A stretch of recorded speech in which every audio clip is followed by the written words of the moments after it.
Pour répondre à l'opéra de Bernstein qui s'appelle Trouble in Tahiti, qui est une histoire d'amour qui arrive au milieu du XXe siècle, il fallait trouver quelque chose qui soit une réponse, une histoire d'amour, mais au début du XXIe, à la fois ultra contemporaine et très rapide.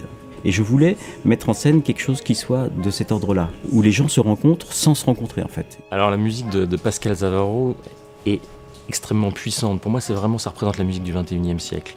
Donc ça a de forts éléments rythmiques qui traduisent cette espèce de train de vie de notre époque, mais également très contrasté avec des grandes plages lyriques. Ce qui est caractéristique dans la forme de cet opéra, c'est que c'est un opéra de chambre. Donc on a 5 chanteurs, 14 musiciens qui sont dans la fosse. Donc c'est un format qui permet d'être assez flexible, assez souple. Dans un opéra de poche, tout est concentré. Les comédiens, chanteurs vont être amenés à la fois à investir des tas de personnages en fait. Ils vont être aussi amenés à faire bouger le décor.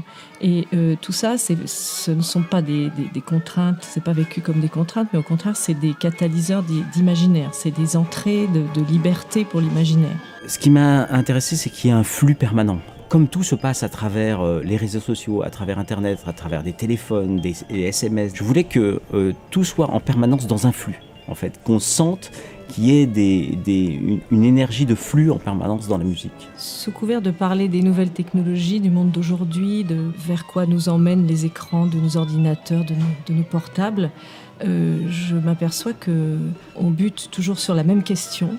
Qu'est-ce que c'est que le réel ? Qu'est-ce que c'est que l'imaginaire ? Est-ce que l'amour, c'est réel ?